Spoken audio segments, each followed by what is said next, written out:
Recuerda que puedes escuchar este audio horas antes de su estreno y sin publicidad, suscribiéndote en cesarvidal.tv.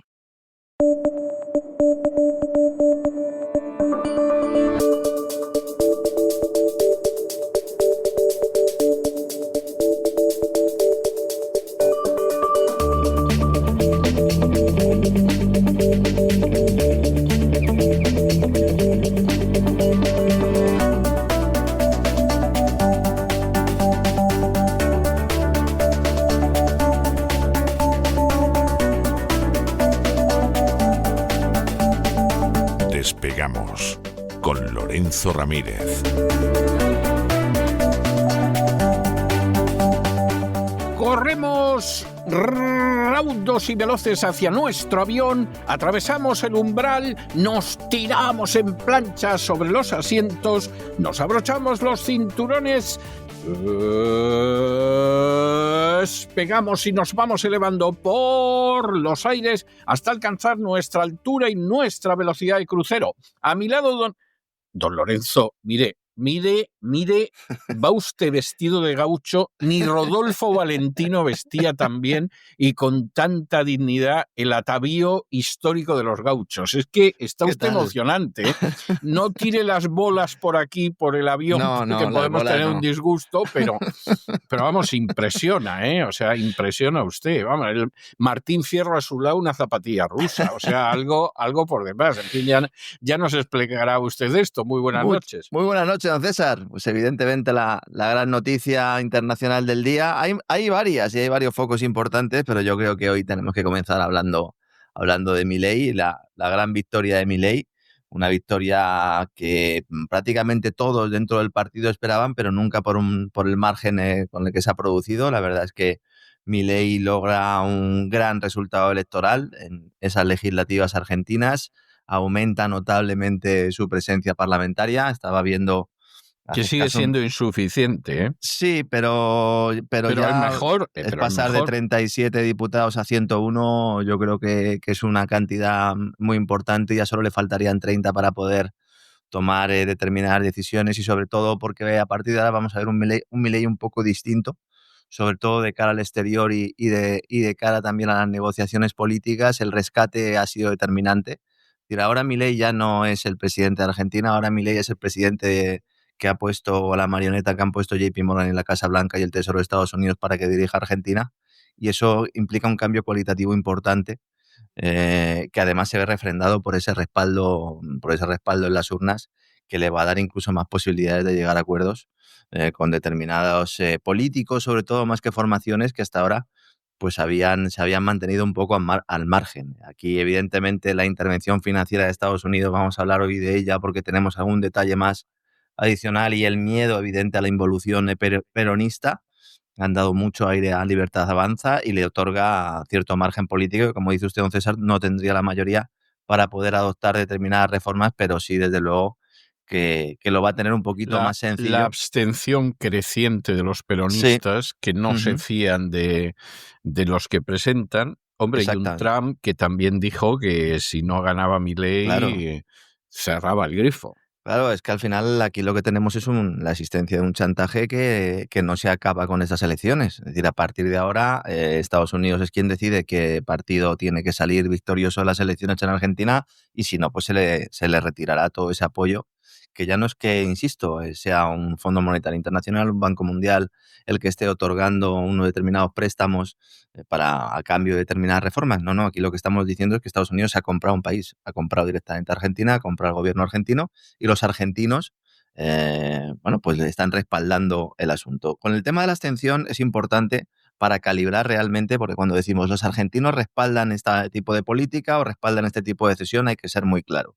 Te he hecho referencia a la abstención de la oposición, sobre todo de los kirchneristas, ¿no?, que son los grandes derrotados en estas elecciones. Incluso en algunas provincias ni siquiera han estado en segundo lugar por detrás de Libertad Avanza, sino han sido adelantados por determinadas iniciativas de carácter más regional. Vamos a decirlo así para que nos entiendan, sobre todo en España, en Europa y en Estados Unidos, aunque los amigos argentinos se enfaden de vez en cuando porque parece que uno tiene que haber vivido 20 años en Argentina para poder hablar del país. La abstención ha sido del 32%. Entonces, si la abstención ha sido el 32%, Libertad Avanza, a pesar de haber obtenido el 41% de los sufragios, si incluimos a toda la población con derecho a voto, lo que tiene es el respaldo del 28% de la población, el respaldo expreso. Claro, estamos hablando, esto no llega ni a una tercera parte. Es verdad que esto sucede siempre en todos los países, en todas las elecciones, y que entre los que me encuentro, ¿no? Pues consideran que el dato de abstención siempre es muy relevante y que hay que darle también una importancia, porque ilustra hasta qué punto una determinada sociedad legitima o no, ¿verdad?, el resultado político o el resultado de las elecciones. Pues yo creo que esto es un dato muy relevante, ¿no? Al final, si la abstención fue del 32, fue a votar el 68%, no me voy a meter aquí en votos en blanco o votos nulos, porque creo que para el análisis Sí, es una cuestión sí. completamente tangencial. Y aquí la gran clave, ya lo adelantaban algunos analistas de esta mañana hora española, con el cambio, la verdad es que hoy hemos dormido todos relativamente poco, ya ha salido Milei a decir que él no quiere estar 2 años más, sino 6 años más. Claro, Bueno, ahora, claro, bien, está aprovechando la ola. claro, Vamos. claro, ahora él dice, ha vuelto a repetir algo que ya ha dicho en muchas ocasiones, que es que lo peor ya ha pasado. Aquí ya hemos contado en varias ocasiones que esto ya lo dijo hace un año y evidentemente lo peor no había pasado, pero es que hay un elemento diferencial y es que, insisto, la estabilidad económica de Argentina depende exclusivamente de lo que se decida en el despacho del secretario del Tesoro de Estados Unidos, evidentemente influido o influenciado, por una parte, por la propia Casa Blanca y por otra por Wall Street, que son los que están tomando las decisiones. Sí. Destacable el resultado de Buenos Aires, que plaza determinante en la que el partido de Milei había sufrido un reciente y doloroso también varapalo electoral y en la que ahora pues supera al peronismo por la mínima, en el caso de Buenos Aires, pero logra más apoyos sociales en regiones que tradicionalmente también eran muy peronistas, como el norte y el sur del país, con lo cual aquí sí vemos una intención de voto, pues un mayor respaldo, aunque buena parte de las familias y de los pequeños emprendedores del país lo están pasando mal. Hay que recordar que 1/3 de los argentinos son pobres, según los propios datos oficiales. Pues han decidido confiar, los que han ido a votar en el proyecto político de Milei, por 2 razones fundamentales. La ausencia de ese proyecto de alternativa por parte de una oposición que ha llevado al país a la miseria, tanto por la izquierda como también por la supuesta derecha de un Macri que colaboró de forma determinante en el desastre a su manera, al estilo de Rajoy en España, de una manera muy similar al de Rajoy en España. Fue muy parecido a Rajoy. Con enfoques muy similares y, de hecho, Macri que ahora también pues está ahí su formación política esperando, porque ellos esperan, de alguna manera, pues servir de bisagra, sobre todo determinados nombres, para conseguir esos diputados que le falten a Milei para aprobar determinadas reformas que hasta ahora no ha podido poner en marcha, destacando sobre todo una de la que nadie quiere hablar y porque realmente es la mayor confiscación o entrega en este caso, porque no van a confiscar nada, se lo van a entregar voluntariamente, que sería la privatización del Banco Nación, uno de los mayores propietarios de tierra en Argentina y que pues está en la punta de la flecha, disparado para lanzar en la diana de BlackRock, ¿no? Y luego, en segundo lugar, e insisto, lo que creo que es más importante, la promesa de Washington de seguir suministrando dólares siempre y cuando el partido del gobierno, Libertad Avanza, siga al mando. Entonces, esto es una intervención. No la voy a calificar, es decir, si la hubieran realizado chinos o rusos, seguro que ahora mismo estaría siendo criticada. Bueno. Imagínese que Xi Jinping... El primero por Milei. Claro, usted imagínese que Xi Jinping hubiera cogido hace una semana, hubiera ofrecido un pacto, como el que tenía China, una línea de swaps yuanes, y que ligara la entrega de esos yuanes a cambio de pesos exclusivamente a la victoria de un determinado candidato. Sería la mayor prueba de injerencia externa, no oculta, sino, pues anunciada, publicitada y cacareada. Es ante eso, ante lo que estamos. Es verdad que Argentina y los argentinos, y me consta porque además yo les entiendo, cuando muchas veces se molestan por algún análisis que hago yo aquí, yo les entiendo, porque claro, ellos han estado acostumbrados a vivir con unos gobiernos absolutamente corruptos, ladrones, que utilizaban el Estado para el propio enriquecimiento y que además ni siquiera fueron capaces de hacer nada a derechas ni izquierdas, según su propio punto de vista, pero admitir y aceptar que has dejado de ser un país soberano a cambio de un supuesto crecimiento económico, pues yo creo que denota muy bien el estado y la situación actual en la que están los argentinos y que a su manera definía Trump en aquellas declaraciones poco afortunadas a la elección de las palabras, pero yo creo que muy acertadas, cuando decía que en estos momentos los argentinos no tenían nada. decir, no estamos hablando de que el país necesite ayuda para salir al mercado, es que no está en el mercado, no hay ninguna posibilidad. A lo mejor a partir de ahora sí, la bolsa argentina está ahora subiendo a unos índices un 30%, una verdadera barbaridad. Buena parte del capital que había salido huyendo, sobre todo ligado a la derrota en Buenos Aires, está volviendo al calor del dólar, al calor de las posibilidades de que haya negocio. También quiero hacer otra precisión, porque entiendo, a ver, yo aquí hablo durante mucho rato, hacemos programas en comparación sobre todo con nuestra audiencia bastante más largos, e incluimos muchos más contenidos y a veces es verdad que a lo mejor puedo contar o analizar cosas sin realizar un determinado background y que pueda, pues llevar a error algo de lo que estoy diciendo. Vamos a ver, si uno tiene recursos en el subsuelo del país no explotados y tiene empresas que han demostrado por activa y por pasiva que no son capaces de explotar esos recursos de forma adecuada o eficiente, al sur del Río Grande tenemos multitud de ejemplos, evidentemente que venga una empresa extranjera con el know-how, sea china, sea estadounidense o de donde sea, a poder inyectar capital a cambio de tener una parte de los beneficios derivados de esa venta, no es que solo sea algo lícito, es que en buena parte y en buena medida puede ser deseable. El problema es cuando el contrato lo firmas a punta de pistola. Y este contrato se está firmando a punta de pistola. Y los contratos que se van a firmar en el futuro se van a firmar a punta de pistola. Y para eso fue Jamie Dimon esta semana a Buenos Aires. Por eso el Consejo Internacional de JP Morgan se celebró anual 3-4 días antes de las elecciones en Argentina.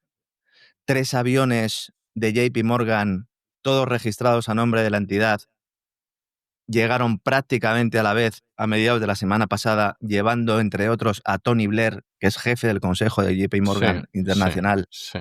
a Condoleezza Rice, exsecretaria de Estado norteamericana en la administración de Bush y una de las camareras de los straussianos de los que hablábamos el pasado fin de semana, y digo camarera voluntariamente porque hay grados también dentro de los straussianos. Socia también de JP Morgan, Condoleezza Rice. Amin Nasser también iba en esos aviones, en uno de los 3, máximo ejecutivo de la Saudi Aramco, una de las petroleras más grandes que acaba de comprar además varias estaciones de servicio en Chile y que está esperando también sacar partido de ese yacimiento petrolero de Vaca Muerta, una de las grandes apuestas del gobierno argentino. Unas delegaciones que, pues han registrado, ¿no? Sobre todo en Buenos Aires, los medios de comunicación, desfiles de camionetas negras, sobre todo, alrededor del hotel donde se han reunido, y luego, pues la Policía Federal Argentina como si fueran prácticamente seguridad privada. Se reunieron con el vicepresidente del Banco Central, con Vladimir Werning, y con José Luis Daza, secretario de Programación Económica, en representación del equipo económico del gobierno argentino, que todos los representantes del equipo económico del gobierno argentino han trabajado para JP Morgan. Entonces, en el Teatro Colón se celebró este encuentro. Al final, hay que decir que en el Consejo Internacional de JP Morgan solo hay un argentino, para que también el personal se haga una idea de cómo es esto. Y luego cómo va esto, sí. Y luego se produjo ese encuentro de Dimon con el presidente Milei, media hora, en el que Dimon le leyó la cartilla a Milei y le dijo lo que había que hacer a partir de ahora, y otra cosa mariposa. Es decir, fue una reunión muy corta que muestra hasta qué punto no hay que convencer a Milei de nada, sino que se fue a darle instrucciones. Ahora la pelota está en el tejado en Milei, que claro, ahora ya no puede argumentar que no dispone del capital político necesario para llevar adelante su agenda. Es cierto, insisto, que con el 40% no llega, pero ahora tienes capacidad parlamentaria porque incrementa sustancialmente los legisladores, tanto en el Senado como en la Cámara de Diputados, y además pues aparta a ese kirchnerismo. También hay que destacar, lo comentaba antes, ese cambio de tono de Milei, que aunque no dejó de actuar como acostumbra en esta ocasión, sí que ha estado un poco más comedido en la celebración y muchísimo más en la rueda de prensa, que ha dado ya un poco más frío, consciente de que hay un cambio notable, porque él ya le ha visto las orejas al lobo. Y sabe quién le ha salvado del lobo. El padre del lobo es el que le ha salvado del lobo. Entonces, el cambio en el tono, en la forma, vamos a ver si le dura, ojo, que a lo mejor la semana que viene pues otra vez está pegando voces, pero procede directamente del rescate financiero de Washington, tras el cual varias personas que se han reunido y lo han dicho así públicamente con él, pues han constatado pues ese tono más comedido, enfocado a la negociación en lugar del ordeno y mando.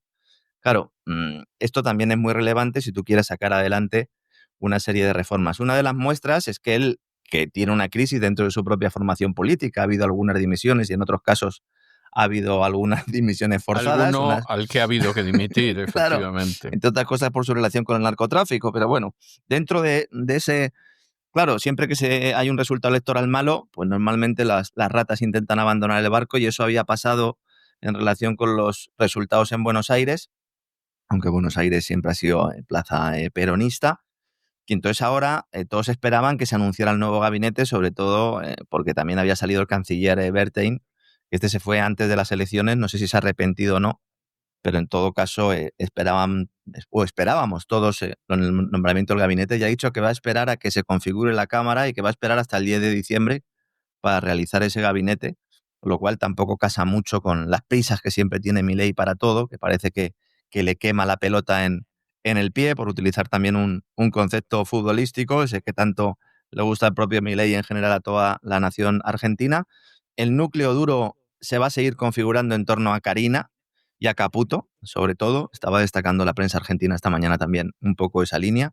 Y luego todo el aparato económico y financiero de su gobierno, que está dirigido por JP Morgan, y que ahora se tiene que poner a trabajar en ese acuerdo alcanzado con el Tesoro de Estados Unidos, a la espera de que el propio banco norteamericano también logre convencer al resto de bancos norteamericanos del compromiso y al Tesoro de que llegará ese compromiso de garantías de activos para inyectar 20.000 millones de euros de dólares en créditos que se sumarían a la misma cantidad aportada por el departamento de Scott Bessent comprando pesos para mantener la divisa argentina de forma artificial, que entiendo lo normal sería que esa intervención a través de swaps se fuera reduciendo por lo menos en los próximos días debido a este resultado electoral, aunque el crédito de la banca norteamericana tiene que llegar, porque sin el crédito de la banca norteamericana no se van a realizar esas extracciones de recursos, fundamentalmente. No piensen ustedes en el negocio del emprendedor, estamos hablando de obtención de recursos puros y duros, y estos bancos lo que están deseando es que Argentina no pueda pagar para poder ejecutar esas garantías, pero para ello primero se tiene que comprometer con alguien de que le van a monetizar esas garantías, y esa es la negociación que tiene ahora mismo Wall Street con el Tesoro de Estados Unidos. Por eso, considerar algo positivo este rescate a mí me parece absolutamente temerario, aunque me consta, sobre todo... Sí, a mí también. Claro, es que yo en las redes sociales muchas veces intento ser educado con muchos de nuestros amigos que no sé, consideran que hacer un análisis como el que yo hago, o el que yo estoy haciendo en estos momentos, o el que he realizado, es un análisis peronista, ¿no? Y yo creo que no, que más bien todo lo contrario. Y luego tenemos a uno que está más perdido que el barco del arroz, que se llama Santiago Abascal, que acaba de publicar, líder de Vox, dice: enhorabuena y querido amigo y presidente Javier Milei, normal, ¿no? Que lo felicite. Bien, sí. Por tu victoria histórica y rotunda, que demuestra el amplio respaldo del pueblo argentino a tus políticas. Bueno, es discutible, pero podemos aceptarlo también. Y luego dice: el respaldo argentino a tus políticas frente al globalismo. O sea que ahora mortal, Javier Milei, claro, o sea, Javier Milei está luchando contra el globalismo, que de la mano de JP Morgan está luchando contra el globalismo. Pero Santiago Abascal sabe lo que es el globalismo. Hombre, está a su servicio. Yo creo que sí, vamos. Si no se ha enterado de ello, con el papel que hace ProOTAN, es que verdaderamente yo no sé entonces dónde está. Él defiende que está luchando contra el globalismo, y la inmensa mayoría, vamos a decirlo así, de los simpatizantes, de los afiliados de Vox, consideran que su partido está luchando contra el globalismo, ¿no? ¿O no? ¿Hay aquí un problema de disonancia cognitiva? Yo creo que hay gente que se lo cree, pero es difícil de creer. Es que de verdad, o sea, si este es el ejemplo, yo desde el minuto 1 llevo advirtiendo de este escenario, pero ha sido mucho peor de lo que yo pensaba. Porque ya no es que el país haya podido entrar en una sucesión de préstamos con el Fondo Monetario y que realmente pues no pudiera sacar adelante las promesas electorales, eso prácticamente estaba descontado, ¿no? Aunque aquí yo también lo he criticado mucho, pero llegar un momento en el que tú te pones de rodillas frente a otro gobierno, vas tú incluso a pedirle esa ayuda, y a cambio ese gobierno decide quién tiene que ser el presidente para poder mantener a ese país a flote, pues a mí me parece un estadio moderno, o un estado moderno, una situación de evolución política de lo que es una plutocracia y de lo que es el secuestro de la soberanía nacional, porque ya ni siquiera hace falta que firmes un tratado. un grupo de personas que además han estado trabajando para la banca norteamericana llegan a ese tipo de compromiso y además parecen estar muy contentos con ello. Luego ya estamos empezando a ver los detalles, la letra pequeña, que aquí pues también hemos ido aventurando y ya el Wall Street Journal ponía negro sobre blanco porque ha tenido acceso a los documentos que se le presentaron en su momento a Milei, sobre todo a Toto Caputo, al ministro Caputo, y la hoja de ruta con las condiciones que ahora debe cumplir el gobierno argentino pasan por frenar el acceso de China a todos los recursos del país, que pasan a considerarse garantías colateral de todos los créditos y programas de asistencia que lleguen de Washington, por eso no los pueden tener los chinos, tienen que estar disponibles para ser ejecutados, nunca mejor dicho, facilitar la extracción de recursos entre los cuales destacan el litio y sobre todo el uranio para alimentar a la industria nuclear norteamericana, casi en exclusiva. En el documento Wall Street Journal plantea que tendría que ser casi en exclusiva todo para Estados Unidos. Cerrar acuerdos de infraestructuras físicas y tecnológicas con multinacionales estadounidenses de forma que todos los servicios de telecomunicaciones en Argentina los proporcionen empresas norteamericanas, lo cual supone un notable cambio en el statu quo, sobre todo en materia energética y tecnológica, donde los lazos de Argentina con China son muy amplios, y también en la cuestión minera, porque el gigante asiático tiene importantes inversiones en proyectos para la extracción de los recursos del subsuelo. Estas inversiones, es decir, si ahora Argentina determina, porque aprueba una serie de normas que expropia esas minas, ¿cuál va a ser la reacción de los chinos al respecto? ¿Va a haber que indemnizar a China sobre este particular? Es decir, aquí hay un montón de elementos de seguridad jurídica que se están pasando por alto y que yo creo que también son importantes, ¿no? Y luego hay un obstáculo que va más allá del Parlamento, y que yo entiendo que los que no se quieren informar, pues no se informen, y es que según la Constitución argentina, las provincias son propietarias de los yacimientos minerales. Exactamente. Entonces, si las provincias son propietarias de los yacimientos y de los hidrocarburos, pues esto limita cualquier compromiso del gobierno de Milei con la administración Trump, a menos que también cuente con el apoyo de los gobernadores provinciales que actúan pues, como varones políticos regionales. Varones políticos a los que en su inmensa mayoría Milei cortó el grifo de la financiación. Por eso él ahora cambia de tono. Y ahora vamos a ver cómo va a abrir la mano progresivamente con estos varones, a los cuales criticaba estrechamente porque necesita su colaboración. Definitiva, pues eso, Milei ahora está en manos de Estados Unidos, se le pide que rompa o se le exige que rompa totalmente lazos con China.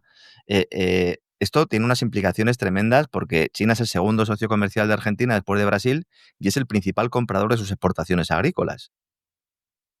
Y Estados Unidos no tiene intención de ser un cliente comprador agrícola de Argentina, por mucho que Trump se haya sacado de la chistera el caso de la carne, entre otras cosas porque su propia industria agrícola, la estadounidense, está en contra de que se compren productos argentinos, evidentemente, porque tendrían una competencia externa. Entonces, ¿es posible que estas exportaciones agrícolas se queden sin vender? ¿O tiene que pedirle ahora Milei o las empresas agrícolas agroalimentarias argentinas le tienen que pedir a la Casa Blanca que le diga a quién puede vender y a quién no? Esto es un ejemplo para el resto de países. Es decir, el modelo Milei, el modelo Argentina, va a ser un modelo que va a defender Washington cuando se siente a negociar con terceros países. Y esto es una apuesta muy arriesgada, pero como suele decir usted, no tiene vuelta de hoja, porque si no cumples, se te corta el grifo de la liquidez en dólares y el Banco Central del país no puede hacer frente al desplome de reservas. Y además se provoca una estampida inversora, claro. ¿Qué es lo que pasó hace unos meses, pero como ensayo general de lo que puede llegar a suceder? Y hace 3 semanas también pasó, claro. Sí, claro. Justo antes de que llegara Jamie Dimon con los aviones de JP Morgan, claro. Entonces esto es que te estén apuntando con una pistola.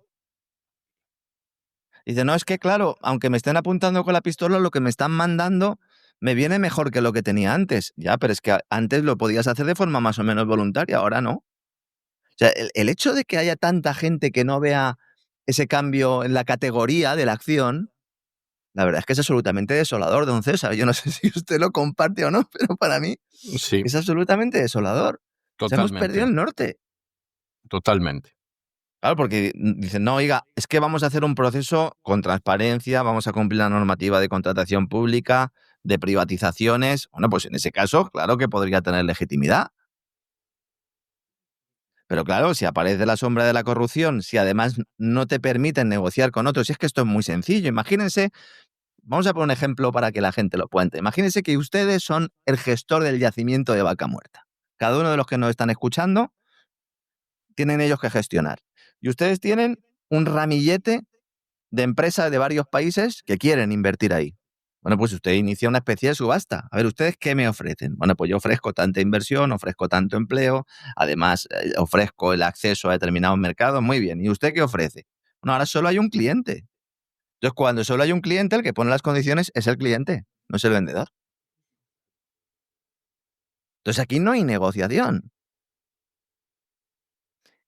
¿Qué imagen quedará de Milei en el futuro? ¿Como el presidente que perdió la soberanía del país en favor del amo yanqui? O no sé, como el presidente de un país que al final pues no le quedaba otra que convertirse en otro estado apéndice de Estados Unidos. Bueno, pues eso lo tendrá que decidir el pueblo argentino. Pero los hechos son los que son. ¿Mm? Fíjense todo lo que ha ocurrido en este fin de semana en Argentina y me parece muy destacable. Luego, buena noticia con la que empezamos la semana, ya que hablábamos también del tema chino. Yo creo que es el gran foco de actualidad en estos momentos, sobre todo por la repercusión que tiene internacional y porque también está impulsando mucho las bolsas, porque han firmado la pipa de la paz China y Estados Unidos en materia arancelaria. Este fin de semana, sobre todo en Malasia, la delegación de Scott Bessent y la del enviado chino que comentamos la semana pasada, el señor Li, que le había puesto Xi Jinping al frente absolutamente de este trabajo y que le había pues permitido, ¿no?, dejar a un lado su papel en Naciones Unidas. Finalmente, como avanzamos aquí, ha habido acuerdo con la mirada puesta en una cumbre entre Trump y Xi Jinping que se va a producir el jueves siempre y cuando la Casa Blanca acierte, porque Pekín todavía no ha dicho esta boca es mía.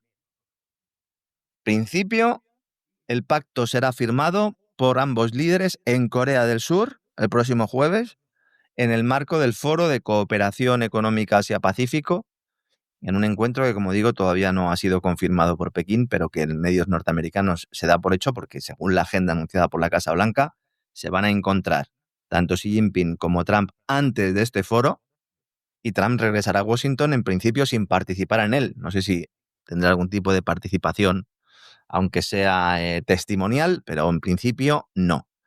Claro, al mismo tiempo que se estaban filtrando estos acuerdos, se produce el incidente militar en el mar de China Meridional, que ha intentado ser tapado, pero que aquí hemos tenido también otro conato importante, porque un helicóptero Seahawk de la Marina de Estados Unidos y un caza FA-18 Super Hornet se estrellaron el domingo en el mar de China Meridional, en dos incidentes en teoría separados ocurridos en apenas 30 minutos de diferencia, lo cual es muy extraño porque esto hacía una década que no se producía ningún tipo de accidente y han sido dos en 30 minutos prácticamente en el mismo sitio.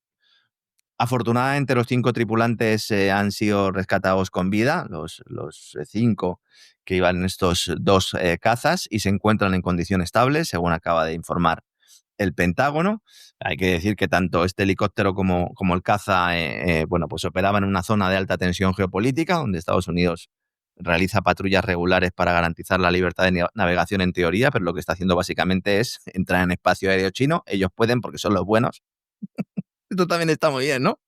Dice, Sí. oiga, yo es que voy para garantizar la libertad de navegación. Dice, oiga, pero ¿y Rusia no puede sobrevolar el Báltico para garantizar la libertad de navegación? No, Rusia no, en absoluto. Y luego, además, hay que decir que uno de los portaaviones nucleares más grandes del mundo, el USS Nimitz, se encontraba también realizando operaciones conjuntas con aliados regionales cuando ocurrieron los accidentes, ¿no? Hay que decir que el mar de China Meridional, pues evidentemente es un punto caliente, pero como digo, desde hace más de una década no se había producido ningún incidente de este tipo. Trump ha enmarcado esta cumbre del jueves, lo que ha hecho ha sido aprovechar y ha realizado una gira asiática, hoy está en Japón, para hablar con la primera ministra, la nueva primera ministra, de la cual también aquí hablamos en su momento. Él ha aprovechado la cumbre de la Asociación de Naciones del Sudeste Asiático para justificar también este viaje. Se ha producido un incidente, bueno, ha sido gracioso, lo que pasa es que, bueno, pues también ilustra hasta qué punto pues, algunas delegaciones incluso consideran que ha sido un incidente diplomático cuando se iba a firmar el alto el fuego entre Tailandia y Camboya, que llevan a tiros, pues no sé, don César, ni se sabe, iban a firmar la paz y entonces las placas de los dos países, de los dos representantes de los dos países estaban puestas al revés. Entonces al tailandés le pusieron la etiqueta del camboyano y al camboyano la del tailandés. ¿Qué Entonces, más da? ¿Qué más da? Pues sí, entonces- sí, son chinos los dos, dirá alguno. Claro. Entonces, claro, esto es una... todo el mundo se quedó mirando, entonces Trump se empezó a reír y tal, y ya le conocen a Donald Trump para estas cosas. La verdad es que es un hacha, y al final pues ambos cambiaron las placas entre risas de los presentes, y Donald Trump pues echó también allí unas risas con el personal, ¿no? A lo que va Trump no es a la cumbre de la Asociación de Naciones del Sudeste Asiático, que se la trae absolutamente al fresco, sino que va a hablar con la primera ministra japonesa para ver hasta qué punto va a seguir en el redil y va a cumplir los designios también que le marca a Estados Unidos, porque Japón es el principal acreedor de Estados Unidos. Usted hoy hacía un análisis en su editorial sobre la deuda norteamericana, la deuda pública. Bueno, pues el principal tenedor extranjero de deuda pública norteamericana es Japón. ¿Por cuántos trillions vamos ya, don César, que usted lo tiene fresquito? 38. 38 trillion dólares. 38 trillion dólares, que podríamos decir, bueno, 38 billones de dólares para nuestra forma de ver los ceros, porque ya sabemos que en Estados Unidos los billions, nuestros billones son trillones suyos, son trillions.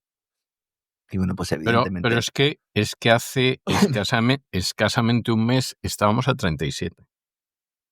Ahora mismo se está pagando 1 billón en intereses anuales, ¿no? Aproximadamente.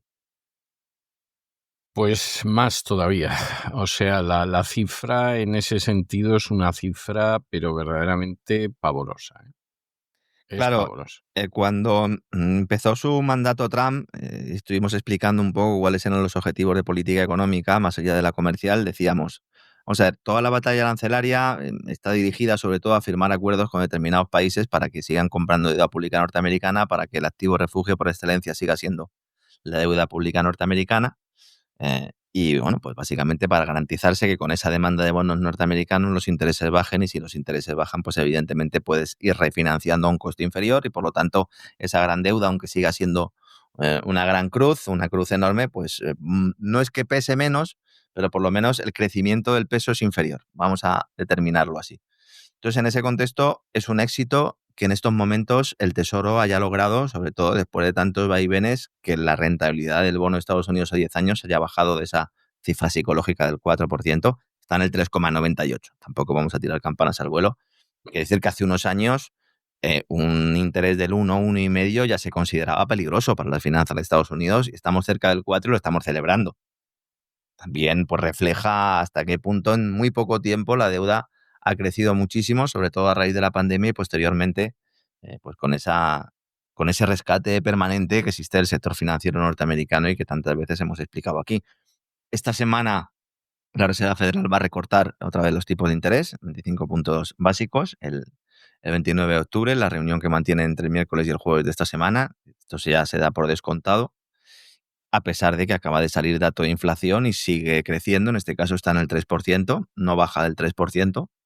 Y en teoría, pues la Reserva Federal, con una tasa prácticamente de pleno empleo y sin el prácticamente y una inflación no controlada, no podría bajar tipos de interés, pero los baja para evitar la recesión y para salvar fundamentalmente los muebles de una economía que se sigue manteniendo casi exclusivamente con las inyecciones de liquidez. Entonces, esto también hay que tenerlo claro. Mucha gente me dice, bueno, nunca me dices nada del Banco Central Europeo, solo hablas de la Reserva Federal. Bueno, también hay reunión del Banco Central Europeo esta semana, y prácticamente casi con total seguridad no va a tocar los tipos de interés y los van a dejar en ese entorno del 2%, aunque sí se da aire a las entidades financieras a través de una relajación de los requisitos de capital, que es la forma en la que el Banco Central Europeo echa una mano a los bancos mientras sigue castigando al que va a pedir el crédito, básicamente, que es el hijo de vecino que va a pedir su crédito, y ese pues al final seguiría pagando prácticamente lo mismo. Mañana vamos a hacer un análisis sobre lo que está pasando en el mercado hipotecario español, porque estoy preparando un informe al respecto, porque ya podríamos decir que el mercado hipotecario español se ha dado la vuelta, y mañana me voy a extender un poquito en ello para informar y para intentar adelantarnos a algo que es evidente, y es que llega un momento en el que las cosas no pueden seguir creciendo, y en el caso de España con las hipotecas es claro, ¿no? Volviendo al tema japonés, que es importante, hay que decir que la primera ministra japonesa intenta emular a Trump con una versión nipona del America First. El presidente de Estados Unidos también encuentra, Takaichi, se llama esta señora, una firme aliada en teoría para esa política de disuasión de China, que es como lo denominan Estados Unidos, participando Japón en ese tipo de maniobras a las que he hecho referencia antes, aunque también aquí hay un elemento clave de fragilidad al respecto, porque la primera ministra japonesa necesita el apoyo de la oposición para aprobar leyes clave, incluidos los presupuestos. En los presupuestos es donde está la inversión en defensa, que se traduce en compromiso de compra de armamento a las empresas norteamericanas, que es algo que ya ha hecho la primera ministra antes de que llegara Trump, ¿no? No te preocupes que nosotros te compramos lo que tú quieras. Bueno, por comprarle, le vamos a comprar hasta los misiles Patriot a los españoles para dárselos a Zelensky. Bueno, eso ya me parece el remate. O sea, no era enemigo. Es algo verdaderamente impresionante que los misiles los tenga que comprar España para regalárselos al corrupto y asesino de Zelensky. De verdad me parece el remate. Es la iniciativa PURL, P-U-R-L, que son las siglas del programa diseñado por Europa y Estados Unidos para, en lugar de entregarle el dinero a Kiev y que Kiev compre las armas a Estados Unidos, lo que hace Estados Unidos es decir, no, los países europeos que compren con su propio dinero nos compran a nosotros, a las empresas norteamericanas, los misiles y el resto de armamento y se lo entregan a Zelensky y así, pues evidentemente, si tienen que robar el dinero a alguien, que se lo roben a los europeos y nosotros nos limitamos a vender el producto ya terminado, que desde un punto de vista de Washington y de la Casa Blanca, pues perfecto, ¿no? Que no tenemos nada que objetar, evidentemente, muy bien hecho, señores del complejo militar industrial norteamericano. ¿A punta de pistola? Pues en este caso no tanto, ¿no? Pero evidentemente los líderes europeos están por la labor y si Sánchez, que se presenta ante el mundo como un anti-Trump, pues acaba de llegar a un acuerdo también para meterse en esta iniciativa junto a Giorgia Meloni, junto a Finlandia, junto a Dinamarca, junto a Alemania y el resto de países de la Unión Europea, pues evidentemente las empresas de armamento norteamericanas seguirán vendiendo y seguirán vendiendo mucho. También quieren venderle a Japón, como digo, sobre todo ahora que está esta señora que como hemos dicho también en alguna ocasión, presentaba telediarios, se metió a política y se declara admiradora de Margaret Thatcher y la verdad es que ha ocupado muchísimos cargos ministeriales y también dentro de su propio partido. Existió la posibilidad de que no saliera elegida, de que no le respaldaran, porque también hay que decir, ¿no?, que en el caso de la sociedad nipona el tema de que una mujer sea primera ministra pues es algo que si nos lo dicen hace unos años prácticamente no nos lo creemos. No. Pero al final, no, ¿verdad? Por la propia idiosincrasia, ¿no?, de la sí. Sociedad japonesa. Sí. Bueno, pues al final ha logrado ese hito y ahora pues toca, sobre todo en materia económica, seguir respaldando la política económica norteamericana a costa de hundir al yen japonés y a costa de sufrir los efectos de la inflación y poniendo en riesgo el sector bancario japonés, ayudado a su vez por el Tesoro, que también tiene abierta una línea de swaps con Japón. Es decir, el Tesoro norteamericano tiene abiertas muchas líneas de swaps y es una manera en la que influye de forma determinante en las políticas del país. Si es verdad que el pasado 15 de octubre, en una reunión celebrada en Washington, en la que estaban el secretario del Tesoro de Estados Unidos, Scott Bessent, y el ministro japonés de Finanzas, Katsunobu Kato, Estados Unidos le dijo a Japón que debe interrumpir con efecto inmediato todas las importaciones de productos energéticos procedentes de Rusia y los japoneses le dijeron que no tenían ningún interés de detener las compras de hidrocarburos a Rusia, que las iban a seguir realizando y de hecho cuando anunció a finales de la semana pasada la Casa Blanca y el Tesoro, cuando anunciaron las sanciones a las petroleras rusas, a Lukoil y a Rosneft, Japón ha dicho que se opone. Y claro, aquí es donde tenemos el gran problema, porque Japón es una isla, Japón necesita una fuente fiable y relativamente cercana de energía, no tiene recursos propios, no tiene posibilidades en su subsuelo tampoco de poder tener ningún tipo de materia prima que le ayude y prácticamente todo lo habían fiado precisamente al yacimiento, que ya he mencionado también aquí en más de una ocasión, de la isla de Sajalín, que está relativamente cerca de Japón respecto a otras fuentes de energía, que es donde Exxon está negociando con Rosneft y Lukoil, con las empresas sancionadas por su propio gobierno o amenazadas de sanción. Es verdad, es conmovedor, es conmovedor. Claro, luego uno se lee, porque me lo he leído varias veces, yo ya sabes, don César, que tengo muchas virtudes, pero luego también estoy loco. Y entonces me he leído varias veces el comunicado del Tesoro con las sanciones a las empresas rusas y en realidad no sanciona a las empresas rusas. Sanciona a las entidades que hagan negocios financieros, transacciones financieras con esas empresas rusas. Exxon dirá, yo de momento no he firmado nada, con lo cual puedo seguir negociando, ¿no? En esta isla, además de Exxon y de Rosneft, en este caso, también hay empresas japonesas. De igual manera que también hay empresas japonesas en determinados proyectos de exploración de hidrocarburos en el Ártico. Por ejemplo. Claro, en colaboración con Estados Unidos y con Rusia. Entonces, Japón oficialmente ha secundado las sanciones occidentales contra el petróleo ruso, pero al mismo tiempo ha conservado su participación en estos proyectos para asegurar un suministro de energía a largo plazo y para reducir su dependencia de Oriente Medio. Y de hecho, el pasado julio, una refinería japonesa muy importante, Taiyo Oil, anunció que había comprado su primer lote de petróleo crudo ruso, precisamente de Sakhalin, el Sakhalin Blend de Rusia, en más de 2 años. Y la decisión además se tomó a instancias del gobierno japonés precisamente para ayudar a mantener esa estabilidad de una planta que además suministra gas natural licuado a Japón. ¿Cuándo es la última vez que Japón había hecho una compra parecida? En febrero del año 2023. Por lo tanto, vemos un cierto cambio y también pues hay aquí otro aspecto en la negociación, porque veremos si las nuevas sanciones cambian la situación o si estas sanciones acaban retirándose por parte de Estados Unidos en el futuro como moneda de cambio de un acuerdo con Rusia, que yo sigo pensando que es la opción más probable en estos momentos, porque hay petroleras norteamericanas en estos yacimientos.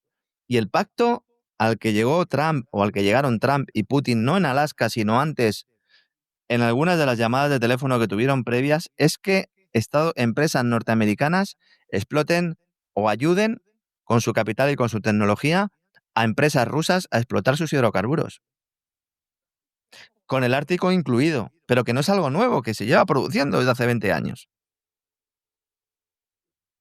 Con Yeltsin, las empresas extranjeras eran las que llevaban la voz cantante, con Putin ya no tanto, pero no se han ido. Y eso es muy relevante. ¿Qué pasa?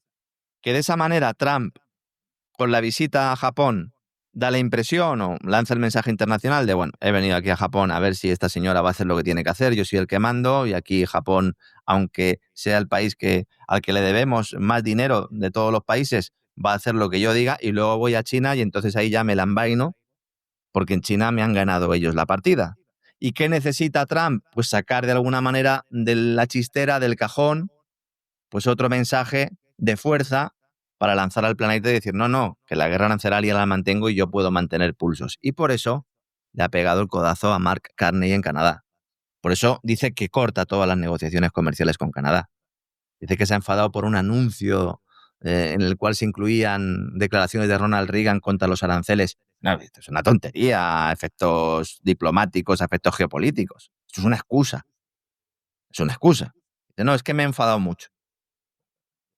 Él ha escrito, Trump, en su red social, en Truth, dice que los aranceles son muy importantes para la seguridad nacional y la economía de Estados Unidos. Es algo que él lleva creyendo desde siempre, entonces no es algo nuevo.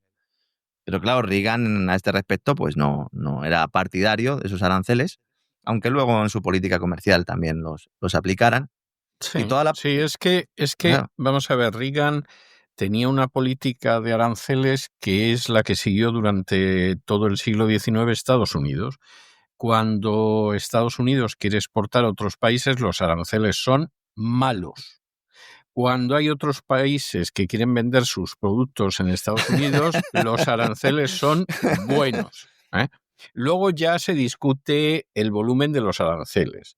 Pero esa ha sido, vamos a ver, y eso es tan evidente. Por eso yo cuando oigo ciertas cosas sobre Estados Unidos y los aranceles, casi no doy crédito a lo que estoy oyendo. La política de Estados Unidos, porque además hay estudios sesudos sobre el tema. La política económica de Estados Unidos es una política en la que el desarrollo industrial se fundamenta en un proteccionismo, pero verdaderamente férreo en Estados Unidos. Aquí no vende ni un tornillo nadie de fuera y en primer lugar los británicos, alemanes, franceses, etc. Y por el contrario, de otros países se exige que sean librecambistas, ¿eh? Y eso es tan claro que realmente la clave para entender el estallido de la Guerra Civil Americana es el proteccionismo americano. Es decir, el sur decide separarse porque la política proteccionista para proteger a la industria del norte es tan fuerte y es tan asfixiante que los aranceles que le oponen a los productos agrícolas al sur otros países como Gran Bretaña son terribles. Es el mismo problema que hubo con Cataluña y España. La diferencia está... El textil exactamente. catalán. La diferencia está en que en España Cataluña era una de las muchas regiones que había y en Estados Unidos el norte industrial pues eran las 2/3 partes del país. O sea que te guste o no te guste el daño que eso causaba al sur, a los sureños no les gustaba, pero estabas beneficiando a la mayoría de la nación. Y además protegiendo una industria que no eran los textiles catalanes, sin querer ofender a nadie, pero no era eso. Entonces, eso forma parte esencial del desarrollo industrial de los Estados Unidos. Si luego hay alguno tan simple que se cree que Estados Unidos es librecambista, es porque es un simple y un ignorante. Es librecambista para vender sus productos y es muy proteccionista a la hora de que le quieran vender productos de fuera. Sobre todo y eso es así. En determinados sectores que además a su vez sirven de caladeros de votos en amplias regiones, en amplios estados de Estados Unidos. La polémica esta del vídeo además tiene trampa porque, vamos a ver, aquí el tema es que hacen un anuncio que difunde el primer ministro de Ontario, no fue el primer ministro de Canadá, Mark Carney, sino el de Ontario, Doug Ford, pasado 16 de octubre, que es decir, han pasado 11 días de esto, ¿no? Y entonces ahí en ese anuncio se muestra a trabajadores, a familias, paisajes canadienses y luego hay una voz en off crítica con los aranceles que al final del anuncio, al final de esa pieza audiovisual, pues se revela como la voz de Reagan. Es verdad que esas frases fueron pronunciadas por Reagan en 1987, pero no es que estén editadas falsificadas, sino que están puestas en un orden diferente. Es decir, todo lo que dice Reagan en ese anuncio lo dijo Reagan, pero en otro orden diferente. Pero la clave no es lo que dijo Reagan en aquel 25 de abril de 1987, sino lo que no dijo públicamente y que nos sirve para constatar esto que estaba usted indicando, don César. Vamos a ver. Reagan dedica un discurso de 5 minutos, un discurso en radio nacional, ese 25 de abril del 87, que además la biblioteca Reagan lo publicó en YouTube. Estoy prácticamente convencido de que es de ahí de donde han sacado los textuales. Los canadienses tampoco se han roto mucho la cabeza. Y entonces, este discurso siempre se ha tomado como un ejemplo de lo que es un relato contra los aranceles y una expresión de apoyo incondicional al comercio libre y justo. Bien, pues, pero esto no es así. Esto no es así, porque el anuncio que ha hecho ahora el gobierno de Ontario, que dicen que de alguna manera han comprado estas imágenes, pues que pasaba fragmentos de ese discurso pronunciado desde Camp David, ahí Reagan pronto se iba a reunir con el primer ministro de Japón en un momento en el que la actitud precisamente estadounidense hacia Japón en materia comercial se endurecía. Es decir, había un problema ahí, entonces Reagan, antes de eso, pues realiza ese discurso radial. Justo antes de eso, empresas japonesas como Toyota y Sony, Toyota sigue estando en un lugar, bueno, pues elevado, ¿no?, en toda esa industria japonesa. Sony quizás bastante menos, ha vivido épocas mejores, vamos a decirlo así, pero en aquel momento inundaron el mercado estadounidense con automóviles y productos electrónicos de alta gama, de alta calidad, pero muy baratos. Y entonces esto perjudicó el negocio de grandes marcas estadounidenses, sobre todo General Motors y de la empresa RCA, que algunas personas igual se acuerdan de las cintas estas de casa. Entonces, poco antes de pronunciar el discurso, fíjense al final todo lo que hay detrás del discurso, ¿eh? Reagan, ¿qué hizo? Justo antes, imponer aranceles más altos a varios productos japoneses. El discurso recordado como un discurso antiaranceles se produce justo después de haber puesto aranceles. En represalia por la afluencia de semiconductores japoneses baratos también a Estados Unidos. Es decir, la guerra de los chips no es una guerra de ayer. Lo que pasa es que antes la mantenían Japón y Estados Unidos y ahora es China la que la mantiene con Estados Unidos, porque Japón a pesar del crecimiento económico, a pesar de seguir siendo un país con una industria y con una capacidad exportadora importante, los 30, 40 años de liquidez masiva lo que han hecho básicamente es convertirlo en un país de segunda división. Si a eso le sumas que es un protectorado de Estados Unidos, pues Japón ha perdido lo que tenía. En buena medida perdió lo que tenía. ¿Y qué le queda solo? Pues comprar deuda a Estados Unidos manipulando su propia divisa, que es lo que está haciendo. O sea, plantear esto en términos de liberalismo, de librecambismo o de ataque al proteccionismo me parece una absoluta locura. ¿Por qué se hace? Porque la inmensa mayoría de los que están estos días despotricando sobre esto no tienen ni idea de lo que yo acabo de contar aquí. Que tampoco es muy difícil encontrarlo, señores, hay que buscarlo. Entonces, en aquel momento, Reagan dijo, tenemos pruebas claras de que empresas japonesas están incurriendo en prácticas comerciales desleales que violan un acuerdo entre Japón y Estados Unidos. Pero él, previamente, como respuesta, también había aplicado este tipo de políticas, ¿no? Y entonces Reagan dijo que eliminaría los aranceles solo cuando hubiera pruebas de que Japón trataba a las empresas y trabajadores estadounidenses de manera justa. Vemos aquí, como una vez más, también el discurso de las condiciones laborales se utiliza dentro de la batalla comercial. ¿Le importa algo al gobierno de Estados Unidos las condiciones de trabajo de los chinos? En absoluto. En absoluto les importa. ¿Qué pasa? Que los grandes prebostes de la industria del motor, como contamos aquí también, han realizado una serie de visitas a China en los últimos meses, en las últimas semanas, para ver cómo pueden salvar parte de su negocio, porque las grandes industrias automovilísticas de Estados Unidos y también de Europa tienen allí sus fábricas y se han quedado alucinados porque no es que estén los trabajadores explotados ni que haya muchos esclavos, es que directamente son robots lo que hay allí trabajando. Y entonces han dicho, ahí va. ¿Podemos denunciar la explotación laboral del robot? Ese robot no tiene suficiente aceite. Ese robot no lo cargáis lo suficiente, le obligáis a estar trabajando todo el rato con muy poquita batería. O se le estropeó un brazo a ese robot y no se lo habéis vuelto a poner. O ese robot hay que pintarlo. ¿Qué se van a inventar al respecto? Estamos ante un cambio en el enfoque de los procesos industriales de tal magnitud que va a haber alguno que todavía va a tener 60, 70 y 80 años y va a seguir pensando que vive en los tiempos de Mao cuando haga sus análisis en prensa, radio y televisión. Y de estos hay apuñados, ¿verdad, don César? Apuñados. Bueno, hay algunos que creen que viven todavía en la época de Fidel Castro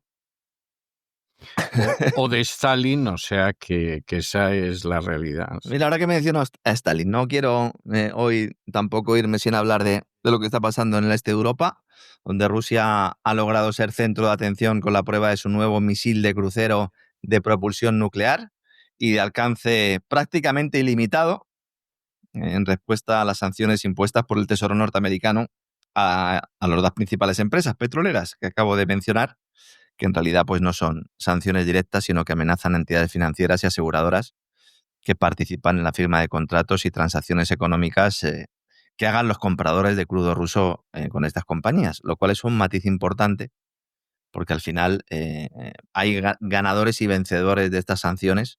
Ahora vamos a comentar un poco al respecto también. En el aire queda la cumbre de Putin y Trump, que no se anula, sino que se aplaza sin fecha concreta, llámenlo ustedes como quieran, aceptamos pulpo como animal de compañía, como decía el famoso anuncio, después de la llamada que protagonizaron los representantes de exteriores de ambos países, de Lavrov y Rubio, conversación en la que el secretario de Estado norteamericano pues volvió a mostrar sus carencias y sobre todo, y esto es nuevo, no nuevo porque lo haya hecho nuevo Rubio, sino que es una novedad que ya pues está confirmada también por propias fuentes norteamericanas, porque resulta que tras la llamada, ambos diplomáticos acordaron una reunión que el propio Rubio canceló poco después, abriendo una brecha en las expectativas precisamente de una cumbre entre los dos presidentes. Es decir, Rubio tiene responsabilidad en esa crisis o en ese cambio de postura que los americanos atribuyen a los rusos y ahora nos enteramos de que los rusos atribuyen a los americanos por una metedura de pata, no sabemos si voluntaria o no, del propio Rubio. ¿Por qué digo que no sabemos si es voluntaria o no? Porque Rubio quiere tener más espacio en la capacidad de decisión de Washington porque ahora no tiene ninguna. Pues lo lleva claro, ¿eh? No tiene ninguna. O sea, lo lleva, pero claro, ¿eh? Entonces, ha querido aprovechar. Yo entiendo que estas cosas se hacen jaleado por tus incondicionales. O sea, que esto no es algo que se le ocurra a él, pero no lo sabemos. ha querido aprovechar que Steve Witkoff está con Jared Kushner intentando solucionar el tema de Oriente Medio, el tema de Gaza sobre todo, porque hay que decir que Steve Witkoff es enviado especial para Oriente Medio, pero a su vez es del que se ha fiado siempre Trump para llegar a acuerdos y para tejer lazos con Moscú. De hecho, Witkoff fue quien cerró los flecos del encuentro de Alaska. Entonces, ahora en Washington, y cuando vaya usted por allí y se acerque, que me consta que va a menudo, ya sabiendo esto, a ver si también podemos conseguir información de primera mano, a ver hasta qué punto ha convencido a alguien el propio Rubio, estaría cavándose su propia tumba, algo que tampoco podemos descartar, porque cuando haya que buscar un cabeza de turco, vamos, yo creo que su cabeza asoma por la ventana, vamos, que le podemos dar hasta tirándole una piedra, ¿no? Claro, todos es conocido que Rubio nunca ha buscado ningún tipo de acuerdo con Putin. A No. quien quiere oírlo, bueno, él dice que es un halcón, se califica a sí mismo de halcón. Yo no sé si hay muchos halcones en Miami, don César. No, No. Rubio, pero bueno, Rubio, en fin. Tampoco pasa mucho tiempo por Miami, ¿eh? Prácticamente nada. Pasa más tiempo en otros despachos que en Miami. De hecho, la razón fundamental, bueno, hay varias, ¿no? Pero una de ellas, de que la Casa Blanca le apartara de la primera línea del movimiento en el este de Europa, fue ese, que él se había manifestado públicamente contra un acuerdo y luego además que es un tipo que más que cerrar acuerdos lo que puede hacer es evitar que se produzcan, que es lo que ha hecho en esta ocasión, o al menos ha participado. Respecto al tema de las sanciones a las petroleras rusas, que también me han preguntado mucho en los últimos días, no ha faltado el que ha salido a decir ahora que esto es un golpe a China. Vamos a ver. Se está argumentando que esto supone un golpe para los ingresos que provengan de China, los ingresos rusos que provengan de China, porque el país asiático ha dejado de comprar el crudo ruso. Hemos visto titulares en grandes agencias de información y en grandes periódicos, no por la calidad de sus informaciones ni por sus ventas, sino por el nombre que siguen teniendo estos periódicos, diciendo que China deja de comprar crudo ruso. Esto es falso. Y China no ha dejado de comprar petróleo ruso. Lo que ha hecho China es paralizar las adquisiciones de petróleo que llega por mar y que requiere la firma de contratos al contado, a la espera de oficiar o de elegir o de cambiar las entidades financieras y aseguradoras que intervienen para evitar la sanción, pero sobre todo para negociar un precio a la baja, aprovechando que Rusia necesita ahora sus mejores clientes más que nunca. Cada vez que Estados Unidos sanciona a Rusia, beneficia a China de forma inmediata. ¿Forma esto parte también del acuerdo comercial entre Xi Jinping y Donald Trump? ¿Le están haciendo una pinza a Vladimir Putin? Bueno, yo estoy convencido de que en las conversaciones se ha hablado. Porque el petróleo que llega por ducto que va de Rusia a China, este sigue llegando, y en ese sentido China se beneficia además de la estrategia de Washington, porque como digo, puede negociar precios a la baja en los futuros contratos, en los que no están firmados, y también beneficia a Arabia Saudí.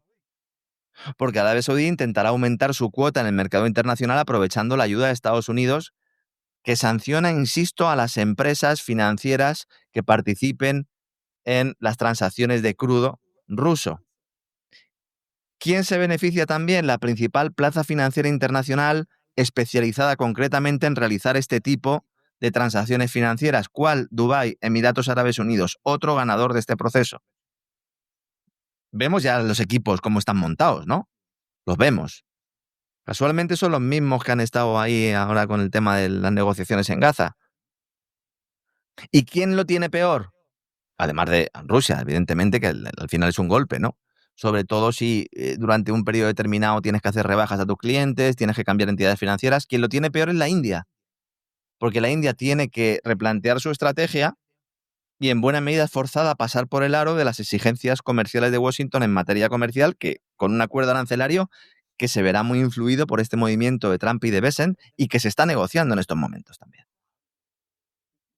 Y luego está el tema de Irán, porque Irán parece emerger de las sombras como proveedor petrolero de referencia.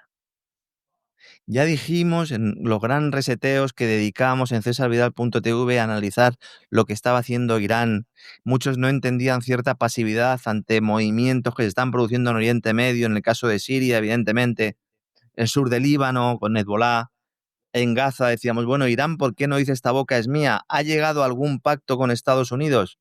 llegó ya en su momento con Joe Biden en la administración norteamericana a un pacto y ahora podría volver al mercado petrolero si ello sirve para modificar la estructura de la cadena de suministro perjudicando a Rusia.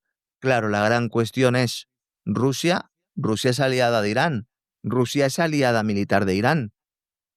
¿Va a tener algún problema Rusia en que Irán venda petróleo? Bueno, pues yo a esto contesto con otra pregunta. ¿Tiene algún problema Rusia en que Arabia Saudí venda petróleo cuando los dos son los jefes de la OPEP Plus? Hay una expresión que menciono mucho y que también viene aquí al pelo. Llega un momento determinado que entre bomberos no se pisan la manguera. Aunque cada uno quiera sacar más rédito, quiera sacar más margen y quiera sacar más cuota de mercado. ¿Qué elemento, qué señal ha lanzado Irán de que puede volver? Pues resulta de que una constelación de buques han mostrado su existencia, buques que estaban en la flota fantasma de Irán. Se habla mucho de la flota fantasma de Rusia, pero Irán lleva mucho más tiempo sancionado, sigue vendiendo petróleo, evidentemente, y utiliza buques con otras banderas, la denominada flota fantasma. Pues justo cuando se estaba debatiendo la posibilidad de que Irán pudiera llegar a un acuerdo con Estados Unidos para poder exportar sin sanciones ese crudo, estos buques petroleros han emergido. Una legión de petroleros con bandera iraní pusieron fin a la vez a un prolongado periodo de actividad clandestina durante 3 días a partir del pasado 12 de octubre, y la mayor parte de la flota luego volvió otra vez a apagarse, vamos a denominarlo así, 48 horas después. Es como si se hubieran encendido como un árbol de Navidad o como una bengala para decir estamos aquí. Esto ha sembrado confusión, ha provocado dudas sobre lo que está ocurriendo, y justo cuando la mayor parte de los analistas estaban ahí devanándose los sesos intentando entender por qué Teherán quiere mostrar a las claras hacia dónde va su petróleo, desde hace años se sabe que China es su principal comprador clandestino, pues como digo, estos buques volvieron a la oscuridad. Es un movimiento estratégico. Seguramente ahora Irán considere que tiene una ventana de oportunidad para alcanzar un acuerdo con Estados Unidos y tener más facilidades para mover su petróleo, lo cual nos ayudaría a explicar, como digo, esa pasividad del régimen de los ayatolás con lo ocurrido en Siria, en Gaza y en general con los últimos movimientos de la política atlantista, israelí y también de sus aliados del Golfo en esa reconfiguración de la región. Y al mismo tiempo, claro está, que mantiene su alianza con Rusia, que automáticamente ha salido también a la palestra a decir que reafirma su alianza militar con el régimen de los ayatolás. Imposible, don César, dar más información en 1 hora, 1 minuto, 30 segundos que llevamos de programa. Imposible totalmente. O sea, imposible de todo punto, ¿eh? Hablaremos mañana de Venezuela, no me olvido de Venezuela. También hablaremos de la Unión Europea, que finalmente no va a haber confiscación, al menos uso de los activos rusos. El gobierno belga ha dicho que no, y también pues algún otro gobierno, hay que mirar siempre a Orbán. Y también hablaremos un poco de lo que ha sucedido en España en materia armamentística. Le voy a dar casi una exclusiva que mañana vamos a desarrollar. Margarita Robles en estos momentos está pensando, junto con Pedro Sánchez, en nacionalizar Indra. Bien, me parece estupendo. Eso es un cebo para el programa de mañana y lo demás tontería, don César. Y lo demás son tonterías, sí, efectivamente es así. No nos vamos a engañar. No se me vaya usted muy lejos, ¿eh? No se me vaya usted muy lejos, que hoy tenemos al Cid y además tenemos al Cid, pero haciendo cosas prodigiosas en Tebar, en la arboleda de Tebar. Hoy tenemos al Cid luchando, ¿no? Una vez más, ¿no? Y sí, bueno, sí. Pues los almorávides que no se terminaban de ir, o se iban pero luego volvían, ¿no? Sí, Se bueno, iban, hubo un momento que llegaron a la conclusión de que mejor se quedaban. Mejor se quedaban, claro. Sí, visto los mantas que había en el bando islámico, pues les traía a cuenta quedarse porque pues no tenía ningún sentido esto de estar pasando y repasando el estrecho para ayudarlos. O sea que efectivamente... Pues seguiremos nuestro recorrido por la historia del Cid en Así fue España. Ya saben todos nuestros amigos, los lunes sección de La Voz, Así fue España, don César pues contando pues muchos elementos que permanecen desconocidos para la inmensa mayoría, tristemente, de los españoles, y yo pues echándole una mano y acompañándole en este viaje donde aprendo muchísimas cosas todos los días y me consta que nuestros amigos también. Así que nada, voy a beber un poquito de agua y enseguida estoy con usted, don César. Así es. Hasta ahora entonces.